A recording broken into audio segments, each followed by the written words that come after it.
Welcome and thank you for taking the time to join this webinar on Meaningful Use. My name is Kash and I'm one of the Meaningful Use coaches here at MTBC. This webinar is also part of the October project, and the webinar for the October project was carried out on June the 20th this year. In today's webinar, we will show you how you can meet the Meaningful Use measures by using MTBC certified EHR that will also qualify you for the incentive. Before we get into the details, let me first begin by telling you that you have joined the session on the GoToWebinar service. You can see a GoToWebinar panel on the right-hand side of your screen. The GoToWebinar service allows you to ask questions using the GoToWebinar panel. If you need to minimize the panel or get it out of the way, use the orange arrow that you can see at the top right-hand side of your screen. If you want to ask a question at any time, there's a question section of the GoToWebinar service. Open up the question section, enter your question, and submit it. We will try to answer all of your questions at the time they are asked or at the end of the session. If we are not able to get to your questions during this webinar, we will respond to you by email.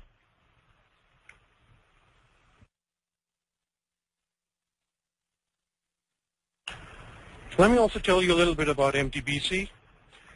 We have been in business since 1999, and we have clients in the 35 unique specialties in 43 states across the country. We have also more than 1,200 employees, and we have a 24/7 operations that allows 24/7 technical support as well for any of our services or software. For the last 3 years, we have been among Deloitte Technology Fast 500 company.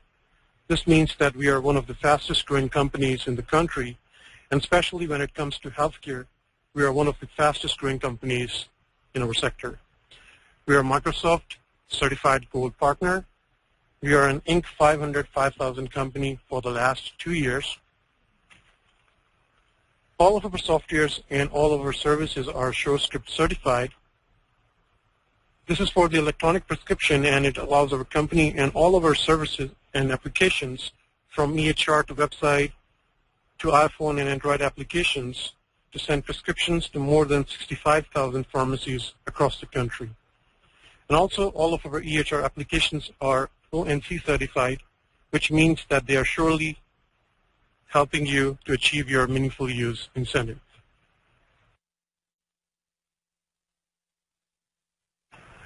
I'm sure you all must have heard about Medicare Meaningful Use incentive many times, but how much is that incentive that we are talking about?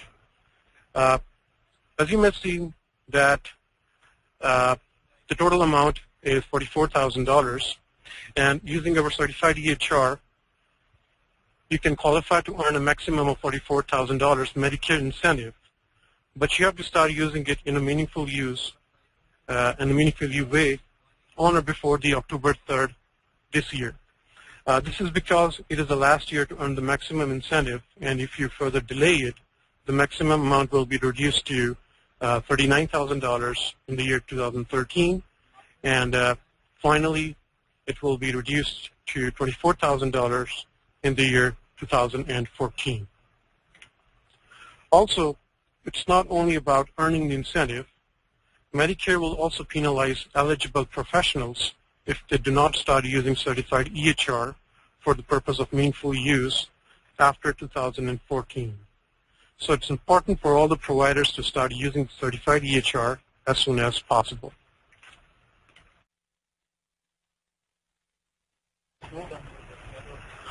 As we discussed in our previous webinar, earning Meaningful Use incentive requires eligible providers to meet a minimum set of requirements.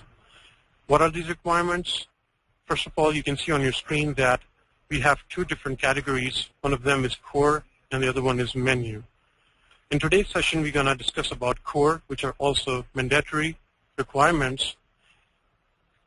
And for the menu, the provider has to choose 5 of them. So these together are going to make you a meaningful user. So let's get started, and let me switch over to our EHR, where I'll be showing you how you can meet the requirements by using our certified EHR technology.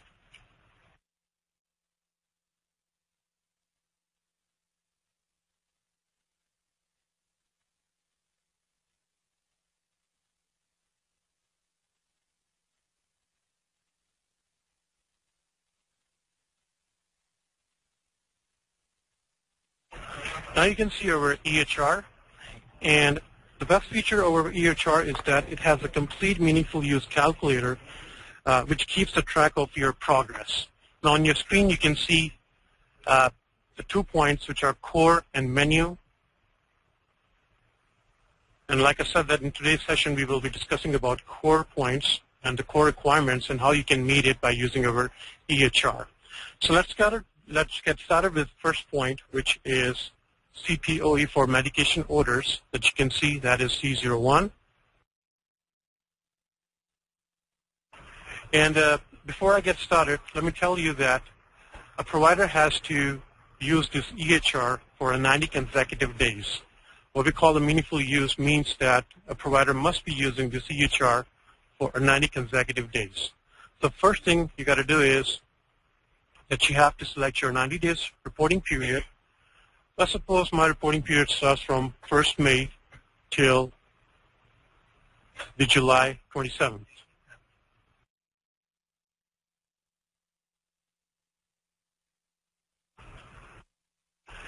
And how you can reach to this report is basically you just have to go to reports, and then you got to go to this meaningful use calculator, which will bring up this meaningful use calculator in front of you. Now first you have selected your 90 days reporting period, then you have to select the provider. Like this EHR has the functionality to be used for more than one provider, so like you can have multiple providers in one single EHR as well. And then you got to calculate to see your progress. So once I'm going to calculate it, it will show me what are the points that I already have covered, what are those that I need to work, and it will completely show me the progress, how am I doing on my meaningful use. So talking about the first point, that is CPOE for medication orders, which is computerized provider order entry for medication orders. You can see that during my 90 days, I can see a denominator for 2. This means that during my 90 days, I have seen 2 patients, and out of these 2 patients, I have fulfilled or I have met the requirement for 2 of them.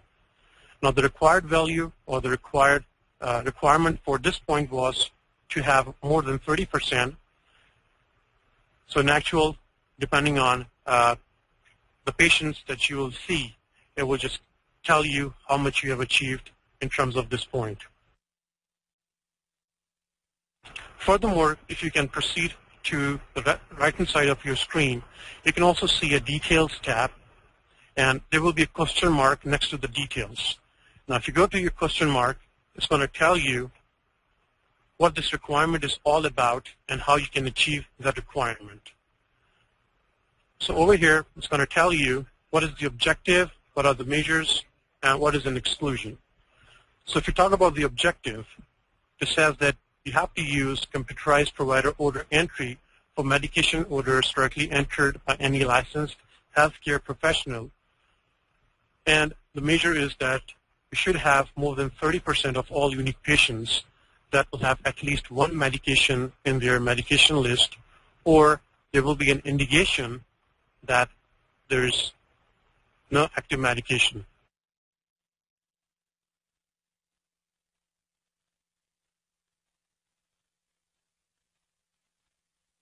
Now, whenever I click on details, it's just going to show me what are the patients that are falling on those 90-day reporting period.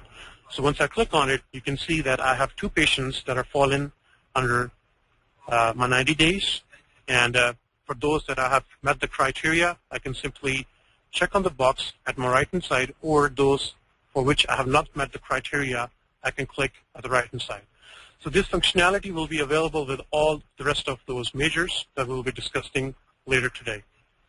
Now, how you can fulfill this requirement by using our EHR is pretty simple. First of all, you need to search a patient that is already entered in this EHR. I want to click over to the patient search right at the top, and I can search any patient by using this search option. So let's suppose I'm looking for the patient whose last name starts with, or whose last name is Adams. And then it will bring up a list in front of me. I just have to double click on the patient's name.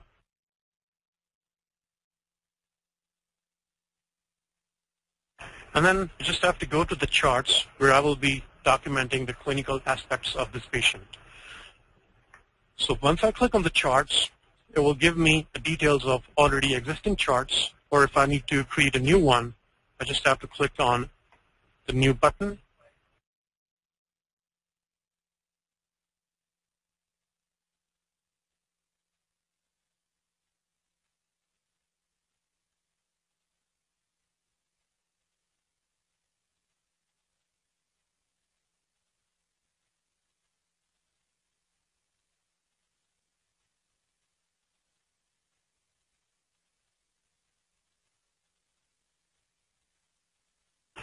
So now I can see a view of my chart.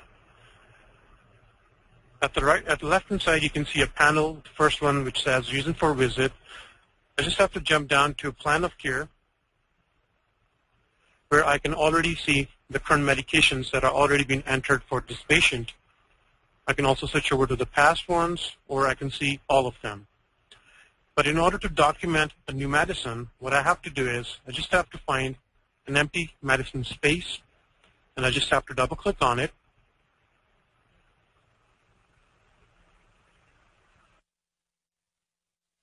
It will bring up another window where it's going to tell you the provider's name, what type of prescription is that.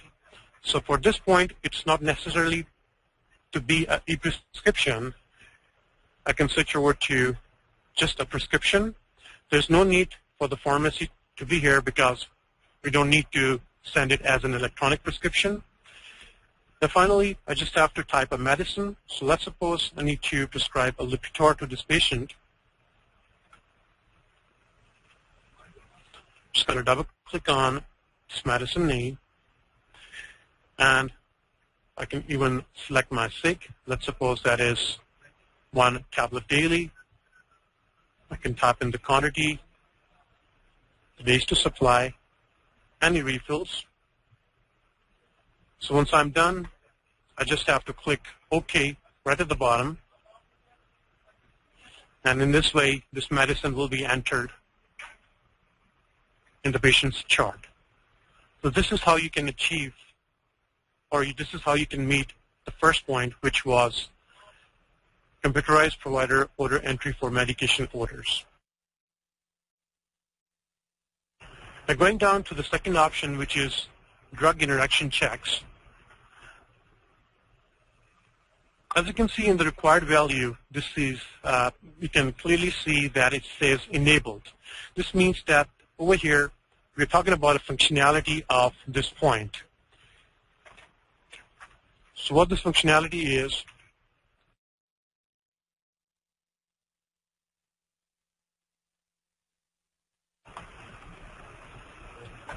so drug interaction check, basically, it requires you to have an EHR, certified EHR, that has the capability to provide interaction checks whenever you are prescribing a medicine. Again, in order to meet this point, what you have to do is you have to go to your patient's chart again, and for that purpose, I will be going to my patient search. I will look for the patient again, open up this patient,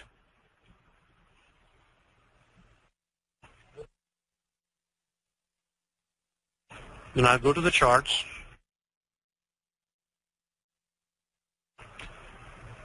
open up the chart again, and the same thing, I will be going down to the plan of care. So let's suppose I need to prescribe a medicine.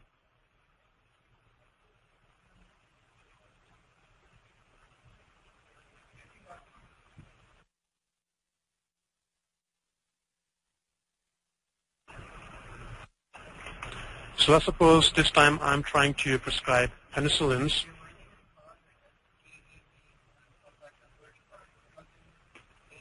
Now, at the right-hand side of your screen, you can see drug warnings. The first one you can see would be drug to drug, and the second one would be drug to disease. So over here, it's going to give you an alert that in the charts, in the previous history of this patient's chart, somewhere you have mentioned that the patient has an allergy, which is drug to disease, and that's why it is giving you an alert over here. So for this point, CMS wants the users, the providers, to adopt such an EHR that has the capability to provide those interaction checks. And you can see that this is a built-in feature of our EHR. Going back to the calculator,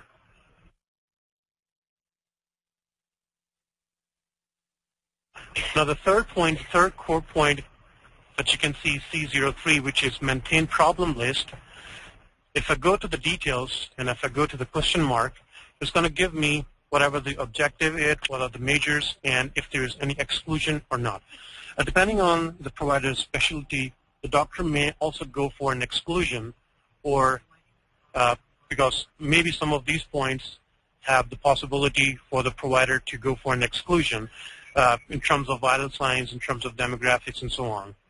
So for this point, the objective is that the professional has to maintain an up-to-date problem list of current and active diagnosis, and it should be more than 80% of the patients that were seen during the 90 days reporting period. Now, again, if I click on my details, right now you can see that the actual value this calculator is showing is 84, and it was required was 80. This means that I already have fulfilled this requirement. That's why you can see the color difference. It's showing up to be in green color. Whenever I click on details, it will bring up a list of those patients to which I have to fulfill the requirement. Those that you can see in green color, we already have provided this information in the charts, and those that you can see in red color are the patients to which we have to fulfill this requirement. Now again, the measure is that more than 80% of all unique patients seen by the eligible professional have at least one entry or an indication that no problems are known for this patient. How you can document that information? From here, I will go to this patient and I'll double click on it. Again, it will open up the personal details or the demographics screen for this patient. I need to go to the charts. I'll bring up a new chart.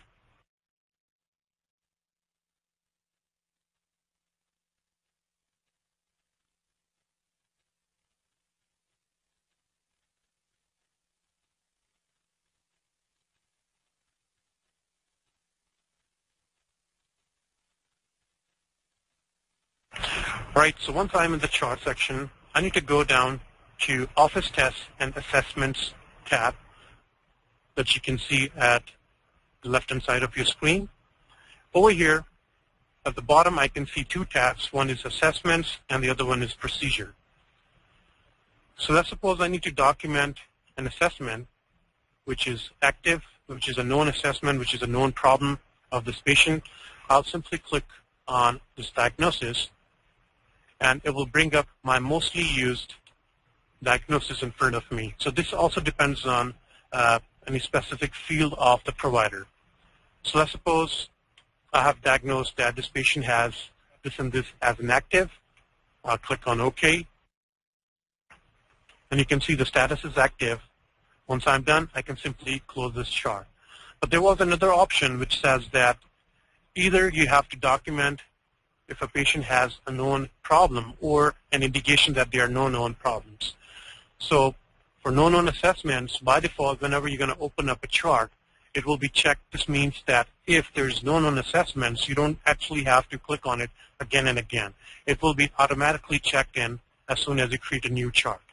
So once you're done, you just have to close it, and in this way, you will be fulfilling the requirement for this point. And again, if I refresh my screen, you will now see that this patient, the color has turned in green, means that we have fulfilled the requirement for this patient as well. Let's go to another core measure. Going down to the core measure number 4, which is e-prescribing. Another great feature of this EHR is that a user can prescribe electronically by using this EHR. But let's go and have a look into the requirements. So the requirements are that there should be electronic prescription generated and transmitted through this EHR, and it should be done for more than 40% of all the patients. Now you can see that there is an exclusion for this point as well, which is that an eligible professional writes fewer than 100 prescriptions during the EHR reporting period, which are the 90 days, that provider can always go for an exclusion. So let's have a look how you can fulfill this requirement. Again, I will simply click on the details just to make sure what are the patients that I need to work, because these patients are fallen under the 90 days reporting period. So once I'm done, I can simply double-click on this patient's name. It will bring up the demographics screen in front of me.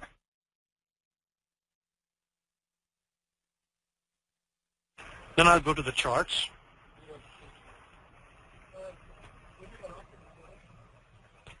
I'll open up a new chart.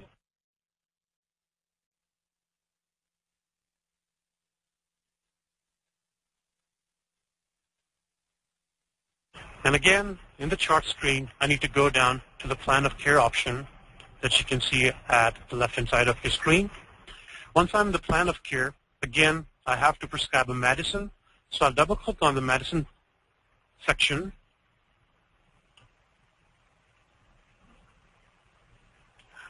I'll just make sure that I have selected the correct prescriber for this patient. Then I have to make sure that I have selected e-prescription. This means I have to send this prescription electronically to the pharmacy. Now, in the patient demographics, if you already have documented a default pharmacy for this patient, it will be already showing it over here. But if not, then you can always click on this plus or the add sign, and you can add the pharmacy within your area, within your state, or you can look for all the pharmacies to which you can send it electronically. So you can search it by typing the pharmacy name, or in order to further find any specific pharmacy, you can even type your zip code, you can even type your city, or you can type your state over here. So once you're done with the selection, that pharmacy will appear over here. Then you have to type in your medicine. So for example, again, I need to prescribe a Lipitor.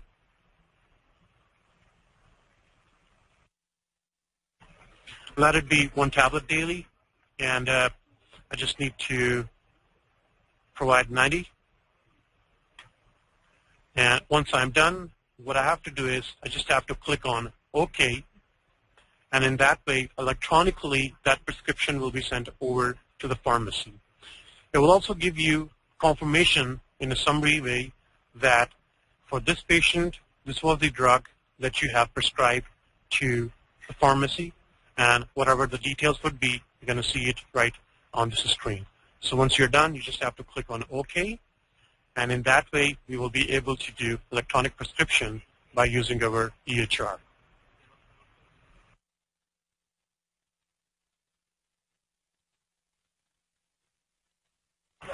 Right, we're going to move over to the next point, the next core point. So next core point is active medication list. Again, if I go to the details, just to see whatever the objective is, what are the requirements, and if there's any exclusion or not, I can now see that yes, there's no exclusion in it, and the objective is that I have to maintain an active medication list for more than 80% of all unique patients. Or if there's no active medication for any of the patients that I have seen during the 90 days reporting period, there should be an indication that the patient is not currently prescribed any medication. So how you can fulfill this requirement, again, I'll be clicking on details.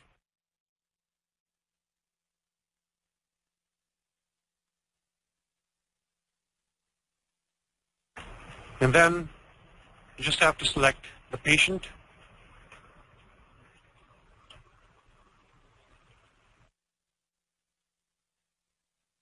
Again, I need to go to the charts.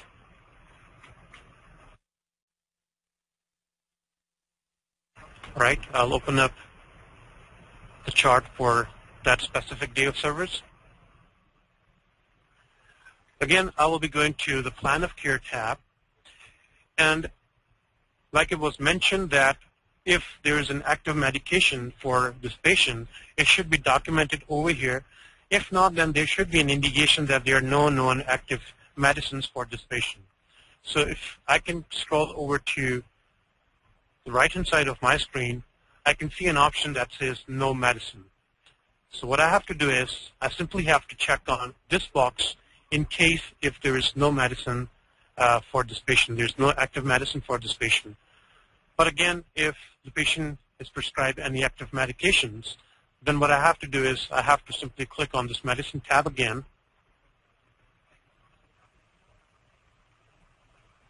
And the same way, I can simply select as a prescription. Maybe this patient is coming from another setting and you just have to document that the patient is already taking this medicine. And whatever medicine is, you can simply search it from here. Whatever the figs are, the quantities, the days to supply, once you're done, just have to click on OK. And in that way, you will be documenting an active medication for this point. And by easily documenting a medicine, you can simply meet the requirement for this point.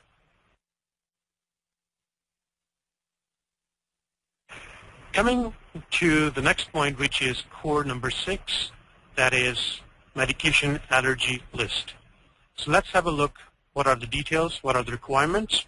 So the objective is that the provider has to maintain an active medication allergy list. And it should be done for more than 80% of all unique patients that were seen by the eligible professional during the reporting period.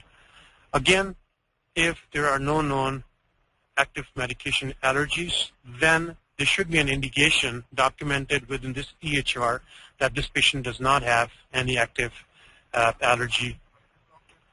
Now, how you can fulfill this requirement? Again, I'll simply click on the details just to see that during the 90 days, what are the patients that I still have to work on for which this information is missing. So I'll simply double-click on the patient's name. It will open up the patient's demographic screen in front of me. From there, right at the top, I can see the charts button. So I can simply click on the charts button.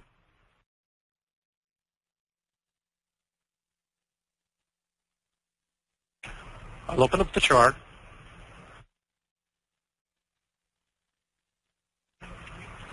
So within the first option, which says reason for visit, vital sign, and allergies, I can document this information. So if I go down further to the right-hand side panel of this EHR, right at the bottom, I can see the allergies. And like a condition that says that even there are no known allergies, there should be an indication to document it. So that's the place where you can actually document that this patient does not have any known allergies. But in case if this patient has some known allergies, then you just have to go to this allergies tab, just double click on it, and then over here it will allow you to type any allergy. So let's suppose this patient has an allergy with penicillins, and maybe that's severe. What type of allergy is that? That is a drug allergy, and we only have to document the active allergies, so you can have it active. Any reactions the patient had once the patient took this medicine and so on, you can always document it over here. So once you're done, you just have to click on OK, and just have to close this chart. So if I go back to my reports, and if I click on refresh, you can now see that I have fulfilled the requirement for this patient for this point.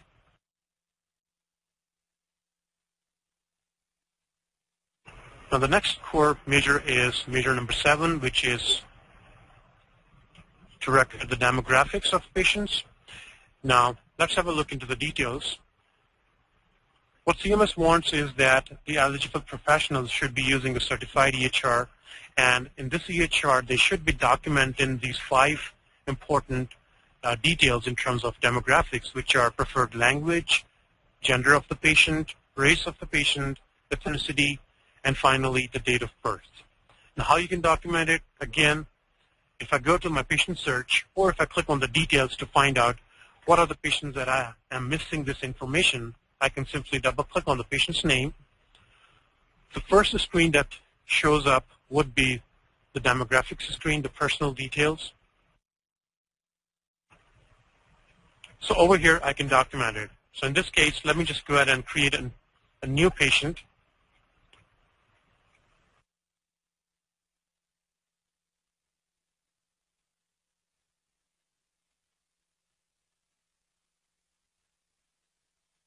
So let me just type the last name, first name,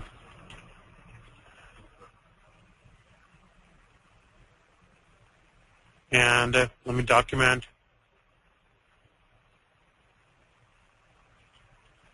the date of birth for this patient.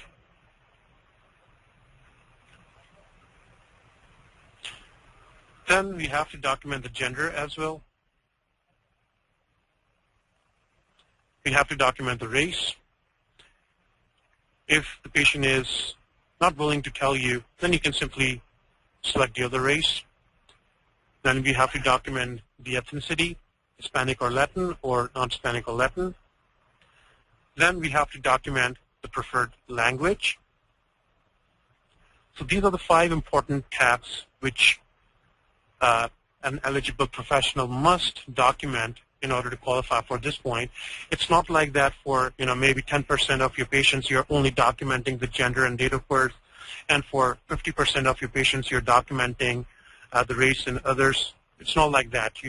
Within the same patient, you must fulfill these 5 points, which are date of birth, the gender, race, ethnicity, and then the preferred language. So once you're done with that, you can always save this patient, and in this way, you will be fulfilling this requirement by using our certified EHR.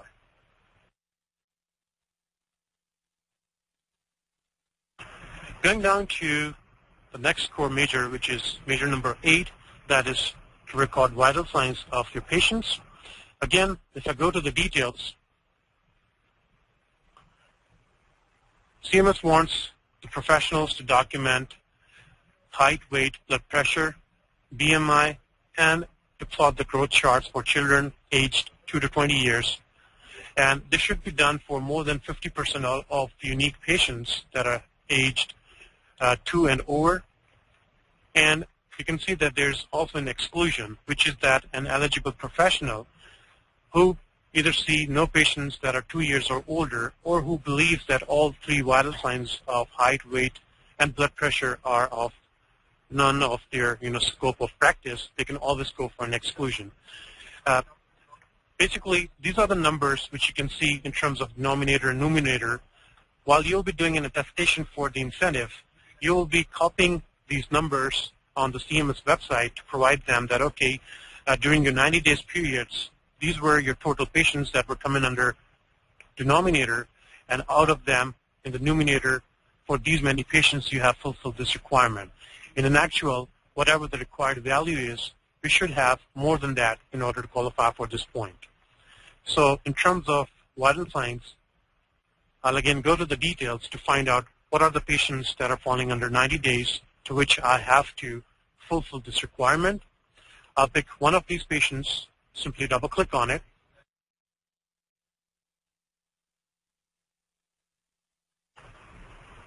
And then, again, I need to be going to the charts.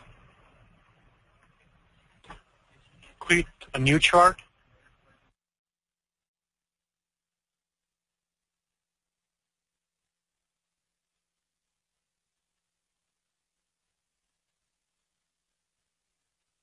So again, whenever you open up a new chart, the first tab that says reason for visit, vital signs and allergies, you can find out the vital signs section at the right-hand side of your screen.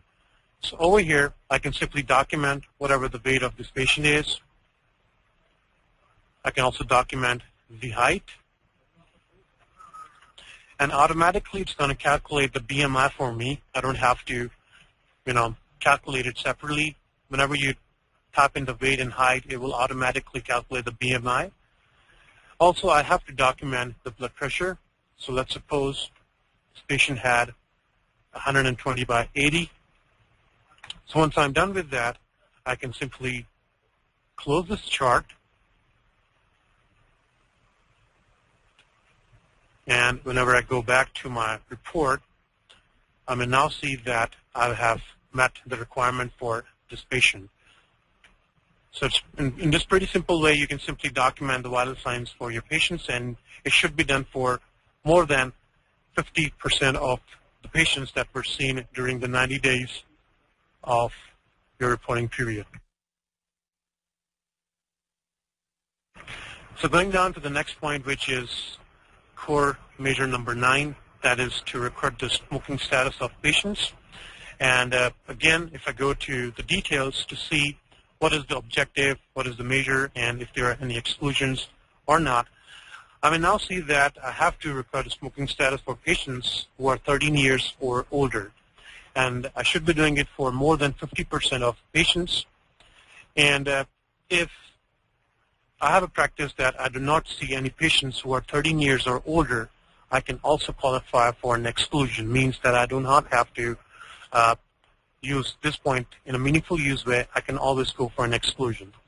Now let's go and have a look how you can fulfill this requirement. Again, I will be clicking on this Details tab to find out those patients that are falling in under the 90 days, and those that are in red color, I need to fulfill the requirement for those patients. So I'll simply double-click on it.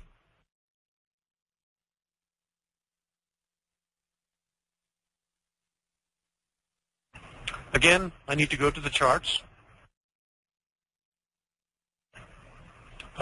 make up a new chart,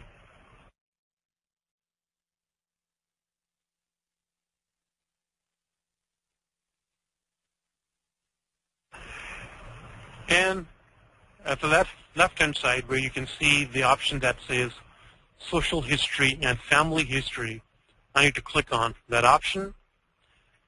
Within this option, you may now have the possibility to document the smoking status of this patient. So under the tobacco use, I can simply click on this status option, and I can document if this patient is current everyday smoker, someday smoker, former smoker, never smoker, or unknown. If the patient is not willing to tell you, you can select this option. So let's suppose in this case this patient is never smoker. I'll click on it, and I'll simply close this chart.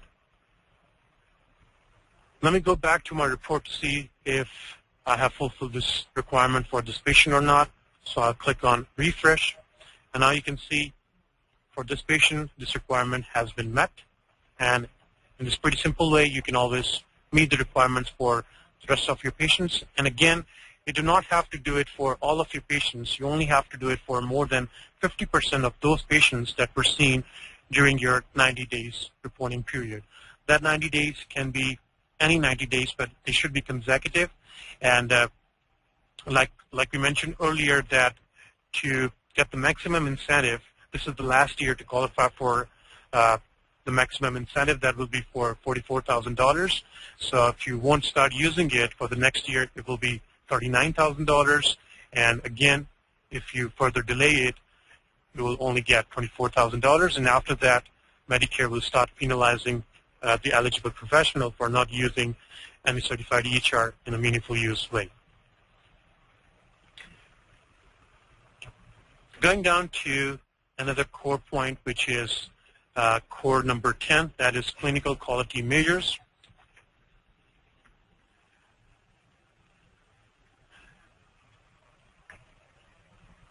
So let's have a look into the details. Basically, at this point, we're talking about the capability and functionality of the EHR. CMS wants that the eligible professional should have an EHR that will be, documenting at the back end, that will be saving the data whenever you're using this EHR.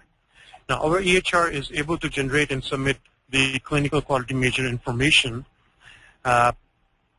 In the EHR, during the course of the normal clinical documentation, where you may be documenting patient diagnosis codes, procedures, immunizations, allergies, medications, and many other clinical criteria, in the background, the EHR is keeping a track of your clinical quality measures, and it can help you submit those measures to CMS. Now, for instance, let me just show you how you can pull up this report depending on, like I said, that depending on your documentation of diagnosis codes, procedures, immunizations. At the back end, this EHR will automatically keep a track of the activity. So for that purpose, I'll go to the reports, and I will open up another report, which would be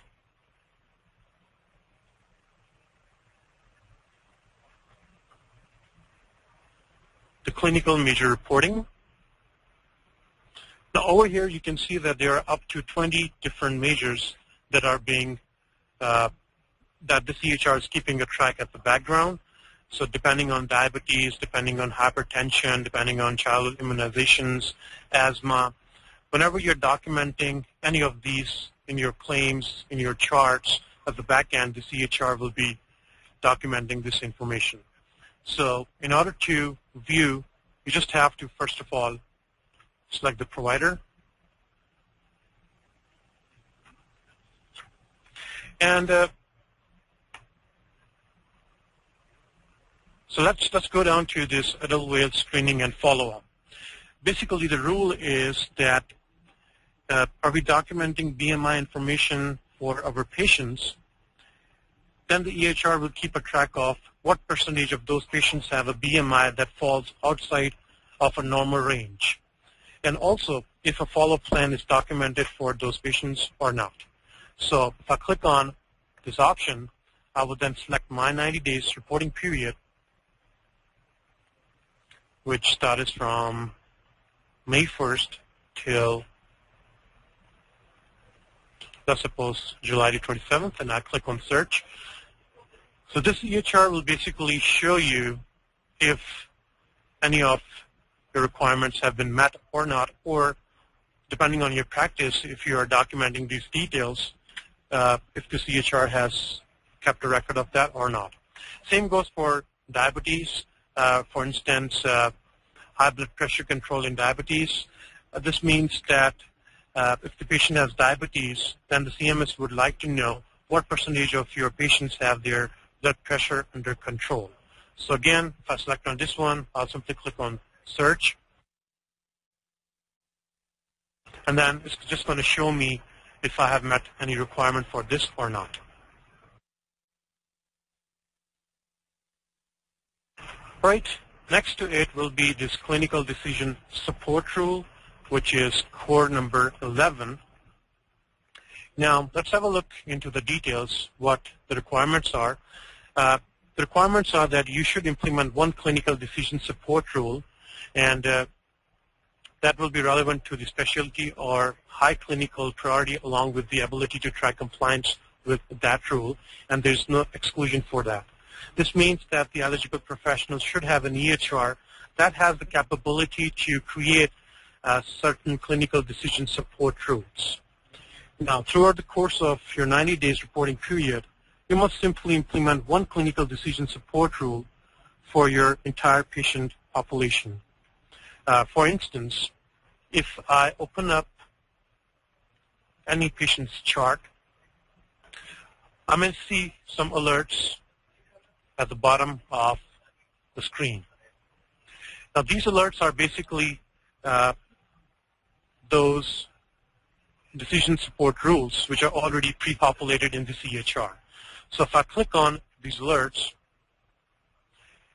it would show me if there are any alerts in terms of immunizations for this patient, in terms of CPT, ICD, medicines, and so on. So right now I can see that, yes, there are a couple of CPT alerts created for this patient, and that's why I can see an alert within this EHR. So let's have a look how this alert is created by using our EHR. For that purpose, first of all, you need to go to your System Management tab that you can see right at the top. You got to go down to Disease Management Guideline. Within this option, you have to select Disease Management Guideline. Now, let's suppose I need to create an alert or a reminder for my female patients that they should come up for a comprehensive physical exam on yearly basis. So what I will do is I'll simply click on New.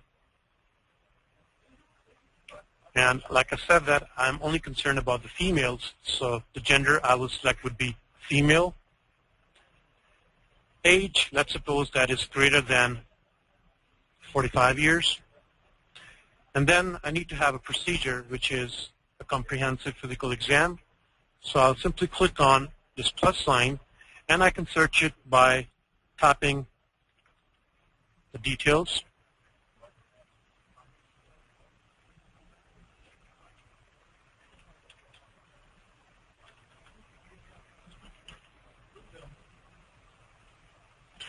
All right, so let's suppose I'm looking for this 99386. I can simply double-click on it. And I need a reminder and alert after, let's suppose, every year.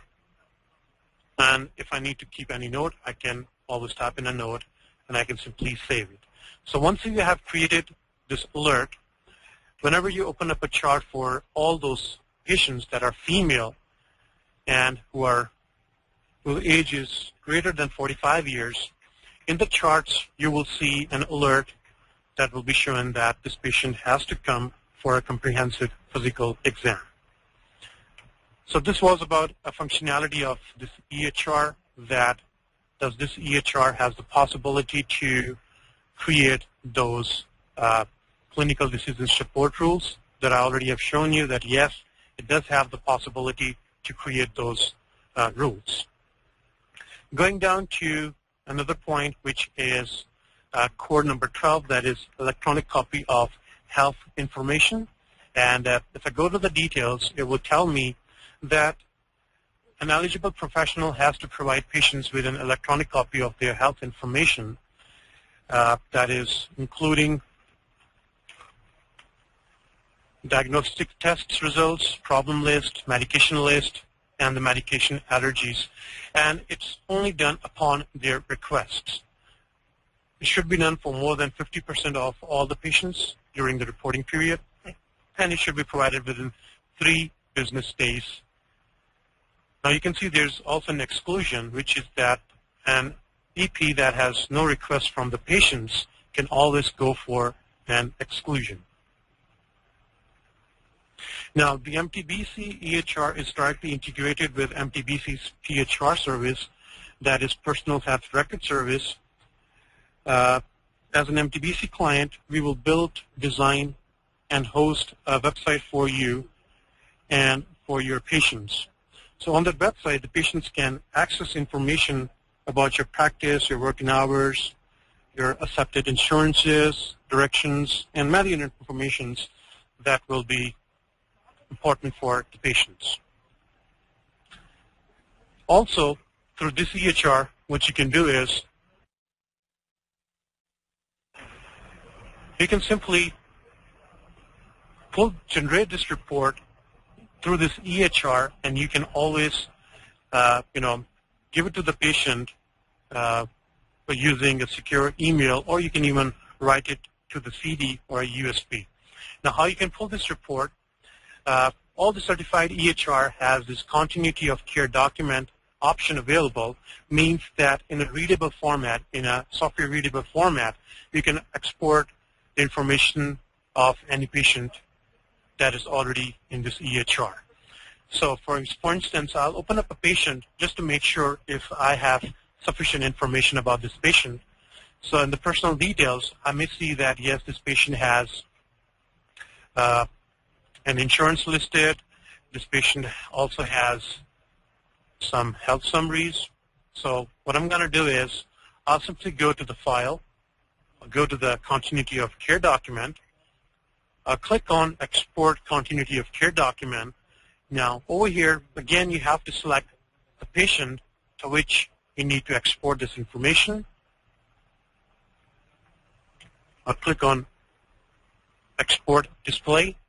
So over here, it's going to give me a detailed report of this patient's account, including the insurances, including the allergies, the problem list.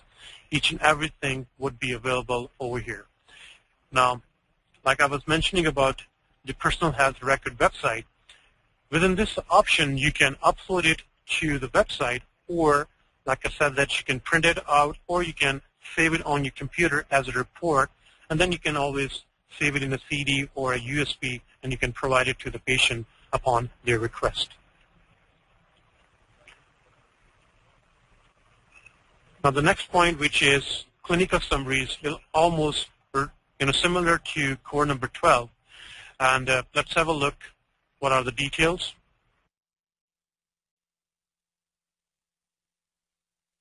Now, the details over here are that you should provide clinical summaries for patients for each office visit, and it should be done for more than 50% of all office visits within 3 business days. Now, an eligible professional who has no office visit during the EHR reporting period can always go for an exclusion. So at this stage, like I was referring to the PHR, what happens is that either you can export it by using a continuity of care document, or I'm just going to show you the PHR that we can design for our clients that the patients can access and so on. Now, a patient can simply log in to this Personal Health Record website by typing a username and a password. Just bear with me. Let me just go ahead and log in again.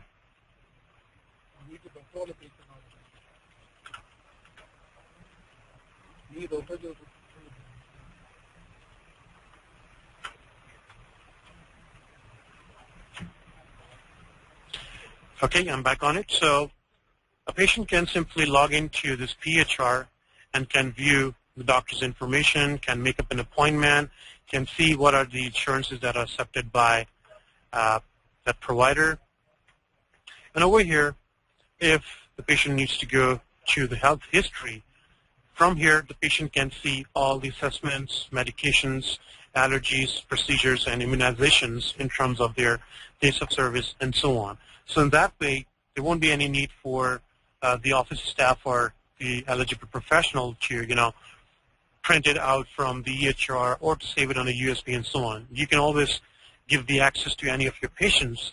They can access this information right from this website.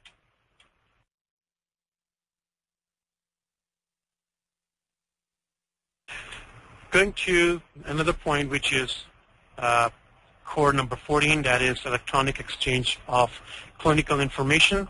Again, you can see that required value is a rule. This means that we're talking about a capability or a functionality of this EHR. And if I go to this question mark details, that would tell me the objective, which is that an eligible professional should perform at least one test for certified EHR technology as a capacity to electronically exchange key clinical information. Now, you would have to exchange clinical information with another different legal entity. For example, as an MTBC client, you may be interested in transferring the information to your local health information exchange. That would then transmit the information to your specialist providers, or as a specialist, perhaps you want to access the EHR notes from your referring physicians. That would be considered as a transfer or exchange of clinical information. Now, the entities must be using a certified EHR, and the MTBC PHR is linked with Google Health as well as Microsoft Health Vault. And in that way, like whenever you just upload this information on the PHR and the patient's health, personal health record for any of your patients, from their account, they can simply share it to the Google Health or the Microsoft Health Vault.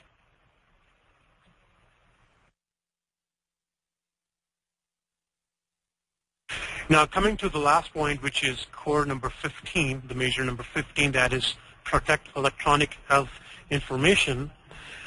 This basically means that this EHR has the capability to conduct security risk analysis just to find the gaps or any required updates which are required for the security analysis. And the this MTBC EHR provides a series of audits, logs, and security reports. For instance, I just have to go to File, and over there I can see the audit logs. In this case, I'll simply go to the journal log. Now, I can see a series of those log types. For instance, I need to know that, if there are any updates in terms of patient allergies from this date up till now. So I'll click on search, and then it's going to give me the details that whenever, if they have been modified, what user they have been modified, was patient's last name, and each and everything would be available right over here. So there are many other logs that can be pulled for the security analysis. Also, within this EHR, you can create different user accounts. Means that if you go to your user manager, to your user profile, from here you can actually see whatever access you have given to any of your users. And from here, from time to time, you can give or you can take away the access so that any of your user may not access any information that is not relevant for that staff member.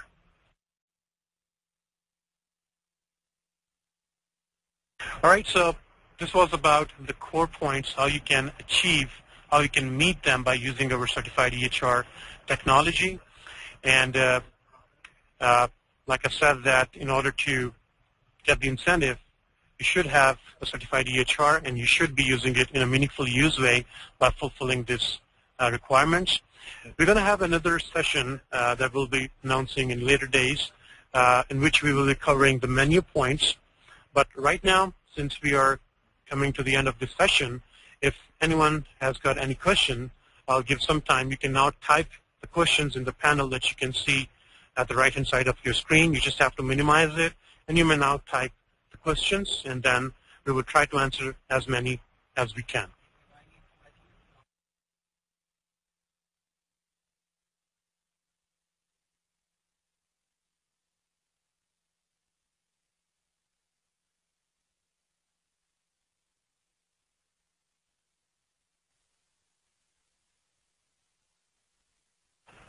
All right, thank you, everyone. So we've got a couple of questions over here. Now, the first question is that, is the window closing for attestation for Medicaid?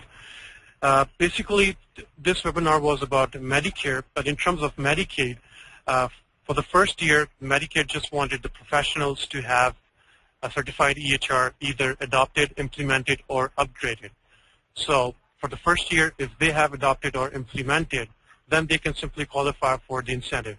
But for the next years and onwards, if they want to use, if they are going for the Medicaid incentive, then they have to use the EHR in the meaningful use way, like they also have to cover those 90 days, and they have to meet these core and menu points for the 90 days reporting period. And the second question was, one of the providers asked that the last year, one of the providers attested for Medicare incentive, but none of the incentive was given to that provider. Now, what happens, like there is a criteria by Medicare that the incentive depends on the collections of Medicare collections year to date.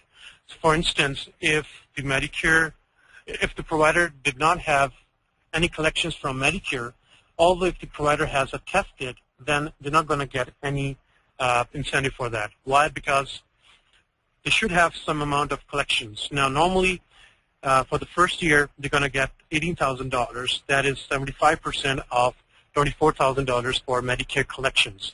So this means that to get the maximum amount for the first year, a provider must have at least $24,000 collected from Medicare. Then they can qualify for the bonus, for the full incentive. If the amount is reduced from $24,000, then whatever the collections are, the Medicare is going to pay as an incentive 75% of their total collections.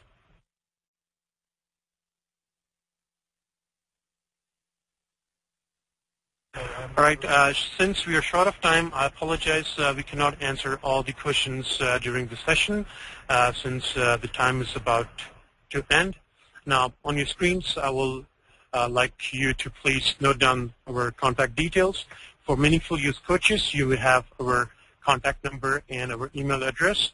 And those clients that need to know more about our products, about our services, they can always contact MTBC Sales. And the rest of the questions that are not being answered, we will be getting back through emails. We will be answering them, and we will be providing the answers on via emails. Once again, I thank everyone for joining this webinar, and we will just go with another webinar to cover the menu points. Thank you, and have a very good day.